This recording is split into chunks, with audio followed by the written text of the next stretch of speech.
بسم اللہ الرحمن الرحیم۔ آپ حضرات کی سامنے رسول اللہ صلی اللہ علیہ وسلم کا سونے کا طریقہ پیش کر رہا ہوں۔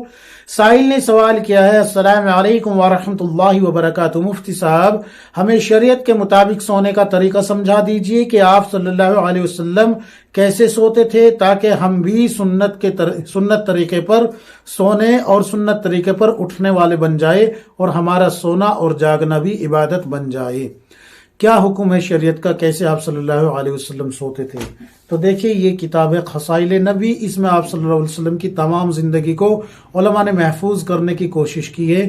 اس میں آپ کو آپ صلی اللہ علیہ وسلم کا سونے کا طریقہ، کھانے کا طریقہ، اٹھنے کا طریقہ، بیٹھنے کا طریقہ، ہر طریقہ موجود ہے، آپ کو مل جائے گا، دیکھ لیجئے گا۔ سب سے پہلے میں آپ کو یہ بات بتا دیتا ہوں کہ آپ صلی اللہ علیہ وسلم اپنی حیات طیبہ میں کبھی بھی بے وضو نہیں رہے، ہمیشہ باوضو رہتے تھے۔ روایتوں میں یہاں تک آتا ہے کہ اگر ام المؤمنین کے پاس یعنی کہ اپنی زوجہ کے پاس آپ صلی اللہ علیہ وسلم جاتے ہیں تو وہاں سے فارغ ہونے کے بعد یا تو غسل کرتے ہیں، اور اگر غسل نہیں کرتے تو کم از کم وضو کر کے سوتے ہیں، اس سے پہلے آپ صلی اللہ علیہ وسلم نہیں سوتے۔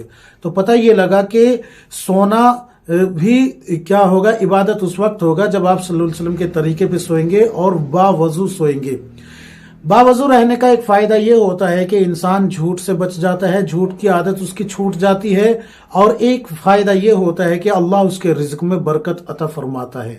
یہ دو باتیں یہاں بڑی اہم بتائی ہے میں نے آپ کو۔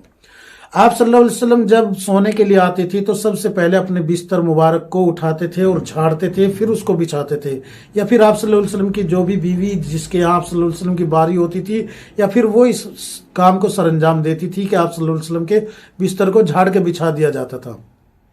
یاد رکھیں، بستر کو جھاڑ کے بچھانا یہ آپ صلی اللہ علیہ وسلم کی سنت ہے۔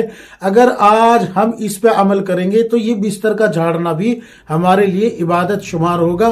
خواتین کو چاہیے کہ جب بھی وہ بستر جھاڑے تو یہ نیت کر لے کہ میں یہ بستر اللہ کے نبی صلی اللہ علیہ وسلم کی سنت سمجھ کر سنت پہ عمل کرتے ہوئے جھاڑ رہی ہوں، یا مرد اگر اس کام کو کر رہا ہے تو مرد بھی یہی نیت کرے، انشاءاللہ اس کو ثواب ملے گا اس کا بھی، اور یہ سنت کہلایا جائے گا۔ جب آپ نے بستر جھاڑ لیا تو آپ صلی اللہ علیہ وسلم بستر بچھانے کے بعد بستر پہ آ گئے تو قبلہ رخ بیٹھ جاتے تھے، اور قبلہ رخ بیٹھنے کے بعد آپ صلی اللہ علیہ وسلم سورہ سجدہ پڑھتے تھے، سورہ تبارک الذی جس کو جو ہے سورہ ملک بھی کہا جاتا ہے وہ پڑھتے تھے۔ اس کے بعد آپ صلی اللہ علیہ وسلم اپنے دونوں ہاتھوں کو یوں ملا لیا کرتے تھے، 3 مرتبہ سورہ اخلاص پڑھتے تھے، 3 مرتبہ سورہ فلق پڑھتے تھے، 3 مرتبہ سورہ ناس پڑھتے تھے، پھر آپ اپنے ہاتھوں پہ دم کرتے تھے۔ دم کرنے کے بعد آپ صلی اللہ علیہ وسلم اپنے پورے بدن پہ اس طریقے سے پورے بدن پہ اپنے ہاتھ مبارک کو پورے بدن مبارک پہ پھیرتے تھے۔ یہی حکم امت کو دیا ہے، جہاں تک ہاتھ پہنچے وہاں تک آپ کو اپنے یہ ہاتھ پہنچانے ہیں، بدن پہ ہاتھ پھیرنا ہے، اور اس عمل کو آپ صلی اللہ علیہ وسلم 3 مرتبہ کرتے تھے۔ اس کے بعد پھر آپ صلی اللہ علیہ وسلم تسبیح فاطمہ پڑھتے تھے۔ تسبیح فاطمہ حضرت فاطمہ رضی اللہ عنہا کو اس وقت بتائی گئی تھی جب حضرت علی رضی اللہ عنہ نے خود حضرت فاطمہ رضی اللہ عنہا کو کہا تھا کہ آپ صلی اللہ علیہ وسلم کے پاس کچھ غلام کچھ باندی آئے ہیں، جاؤ جا کے اللہ کے نبی سے کوئی ایک غلام یا ایک باندی مانگ لو تاکہ وہ تمہارا ہاتھ بٹا سکے کام میں۔ تو حضرت فاطمہ رضی اللہ عنہا آپ صلی اللہ علیہ وسلم کے دروازے پہ مسجد نبوی میں گئی تھی، لیکن خاموشی کے ساتھ واپس آ گئی تھی، کچھ بھی نہیں کہا تھا۔ پھر شام کو آپ صلی اللہ علیہ وسلم خود حضرت فاطمہ رضی اللہ عنہا کے پاس پہنچے تھے اور کہا تھا، بیٹی کیا آج آپ کسی کام کی وجہ سے آئی تھی؟ تو حضرت فاطمہ خاموش رہتی ہے، تو حضرت علی رضی اللہ عنہ فرماتے ہیں، یا رسول اللہ یہ غلام یا باندی لینے کے لیے آئی تھی کہ اگر آپ کوئی جو ہے غلام یا باندی عطا فرما دے۔ حضرت فاطمہ رضی اللہ عنہا کے ہاتھوں میں گٹے پڑ گئے ہیں، نشان پڑ گئے ہیں چکی چلاتے چلاتے، اور درد بھی رہتا ہے بدن میں، اور کپڑے میلے کچیلے رہتے ہیں کام کی وجہ سے، تو اگر کوئی غلام یا باندی مل جاتا تو وہ کام میں ہاتھ بٹا دیتے۔